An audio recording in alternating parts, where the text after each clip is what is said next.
ఉనావ్ అనే జంతువు గురించి తెలుసుకుందాం. ఉనావ్ అనే జంతువును మనం సాధారణంగా దక్షిణ అమెరికా 2 వేళ్ల స్లోత్ అని పిలుస్తారు. దీనికి మరో పేరు లిన్నేయస్ 2 వేళ్ల స్లోత్. ఈ పేరు హాఫ్మాన్ స్లోత్ నుండి వేరుగా గుర్తించడానికి వాడతారు. ఉనావ్ అనే పదం టూపీ అనే దక్షిణ అమెరికా గిరిజన భాషలోని ఉనో లేదా ఉనా అన్న పదం నుంచి వచ్చింది. దీని అర్థం అలసట లేదా సోమరితనం. ఇది స్తనధారుల వర్గంకి చెందినది కుటుంబం లేదా 2 వేళ్ల స్లోత్లు. వీటిలో లిన్నేయస్ స్లోత్ మరియు హాఫ్మాన్ స్లోత్ ఉన్నాయి. ఇవి 2 అనే వర్గానికి చెందుతాయి. ఈ పదం అర్థం లేమి పాదం. మొత్తం 6 రకాల స్లోత్లు ఉన్నాయి.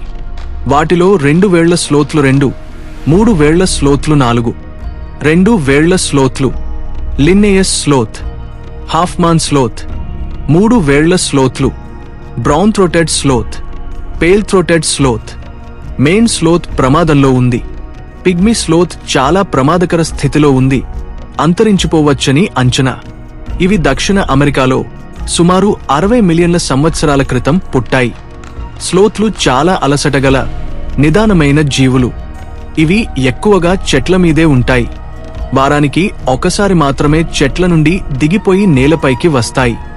వీటి శరీరంపై పొడవైన గాఢమైన రోమాలు ఉంటాయి.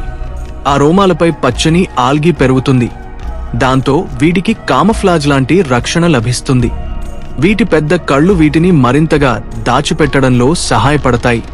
వీటి శరీర ఉష్ణోగ్రత సుమారు 34 డిగ్రీల సెల్సియస్, 86 డిగ్రీల ఫారెన్హీట్ నుంచి 93 డిగ్రీల ఫారెన్హీట్ ఉంటుంది. పొడవైన గోర్లు వీటిని చెట్ల కొమ్మలపై బలంగా పట్టుకోవడంలో సహాయపడతాయి.